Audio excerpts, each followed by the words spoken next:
What's going on, beautiful people? It is I, your flying locomotive, and faster than a speeding bolt SuperCliff, coming at you live with a brand new video. And for today's majestic and fantastic video, we are at it with some more superhero heroics. For I am talking about Superman issue number 9. But before we enter the world of Metropolis and the secret history for the city of tomorrow, if you are new to the channel, then smash that like and subscribe button. That way you guys never miss out on anything that happens on this majestic channel. So what are you waiting for? Let's raise the bar and go full on Super Saiyan. Hit that subscribe button. Thus, without further ado, let's get heroic with Superman issue number 9. So our story begins with Lois Lane reading letters out loud. Letters written by folks whom Superman has saved in the past. For Lois is reading these letters to Superman himself, who right now is not doing too well. The dude's unconscious due to kryptonite poisoning from the previous issue. Now Lois is reading these letters in hopes of encouraging Superman to wake up, sort of like some conscious encouragement, if you will. However, while this is happening, Lois is shown to be sad, which, makes sense, because let's face it, she's probably very tired, always having to see her hubby get his ass kicked to the point where Clark on your average Tuesday ends up in the hospital in situations like this. Now, while this is happening, the people in Metropolis are trying to contribute as much as they can. Down in the streets, Perry White has placed his mayoral election campaign on hold in favor of running a charity event to help the victims following the Chains attack. Over at Stryker's Island, Lex receives a visit from his mother, who informs him that his daughter Lena has gotten herself a job over at Supercorp. And despite Lex not wanting his daughter to be anywhere near Metropolis, at the end of the day, there's really nothing that he can do.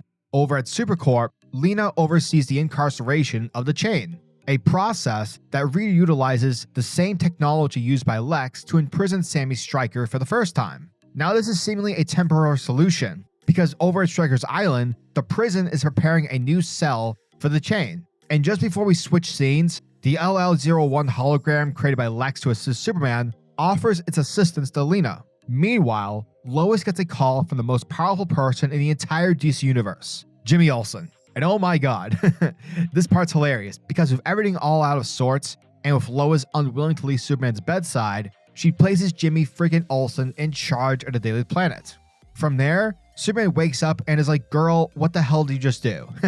Just kidding. He doesn't do any of that. He's not a jerk. However, this reunion is short-lived because Mercy Graves enters the room. And here she tells our Man of Steel that because of the kryptonite and the exposure of it, his recovery process is coming along very slowly. Basically, he can't risk flying around like normal. Legit, the next hit he takes, whether it be kryptonite or something insanely powerful, could very well kill him. Also, Mercy isn't stupid. She's fully aware that Clark Kent and Superman are the same person. Now it's here where Superman tells everyone that the Chain, during their fight, told him about the other people whom Lex has essentially fucked over. Meaning he has an idea of who Graft and Farm's next target will be. That, of course, being Marilyn Moonlight. However, if Superman's going to go out in the field, he'll need to wear a protective suit, one of Lex's war suits with his own modifications. While jumping across city rooftops, like your typical vigilante, Marilyn Moonlight is intercepted by Graft, who invites her to join his vendetta against Lex. However, Marilyn is aware that Graft is a liar, and she even makes a hurtful comment about his mother, which clearly, given his reaction, pisses him off. From there, Superman, who's now wearing a modified version of Lex's suit, arrives at the scene, and he is ready to detain Graft. But Graft isn't going to go down without a fight, and it's here where the mad scientist transforms his wheelchair into a mechanicalized suit of armor, and proceeds to attack Superman and Marilyn. Lex, who Superman has reestablished communications with, tells him to use the suit's weaponry to take out Graft, but Superman doesn't listen because, at the end of the day, he's not Lex. He's not a murderer. Unfortunately though, Superman might regret his decision because, after a short fight, our hero tears Graft's suit apart. But in response to this, Graft uses his kryptonite gauntlet to destabilize Marilyn's powers, and as a result, releases a white explosion that envelops her and Superman. In the 19th century, an old woman hires gunslinging vigilantes Nighthawk and Cinnamon to protect her and her 2 sons from the bandits that are hounding them. She claims that the boys are inventors of who will turn Metropolis into a city of tomorrow. Suddenly, one of the boys spots a man in a red poncho chasing the train on a horse. Nighthawk and Cinnamon intercept him, but once they draw their weapons, their guns mysteriously glow red hot. and they immediately drop them, and thus the stranger is revealed to be Superman, who tells them that he has come to rob the train.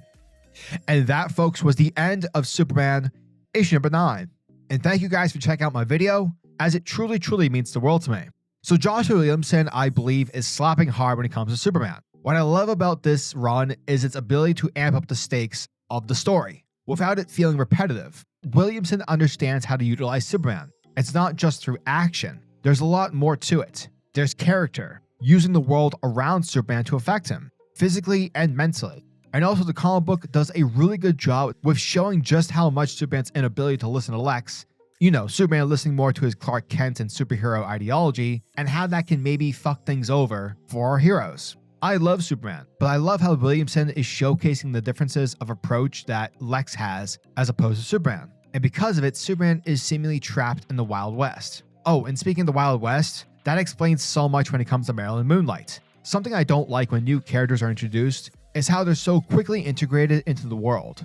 Yet at the same time, you can't help but ask the question, hey, where has this character been this entire time? It's arguably one of the biggest problems in superhero content, and even superhero movies like The Eternals, like, where were they the entire time? However, the reason for Marilyn is not only interesting, but it works. If I'm to assume correctly, Moonlight is probably from the past, the Wild West days.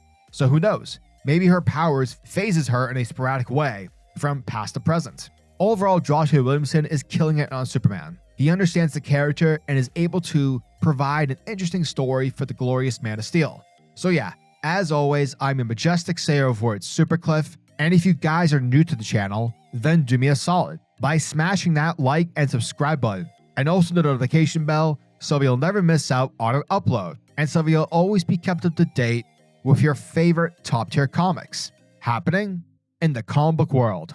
Now tell me, what are your thoughts and opinions on this issue? Are you guys excited for issue number 10? Let me know down in the comment section below. And until the next video, peace. Giggity goo.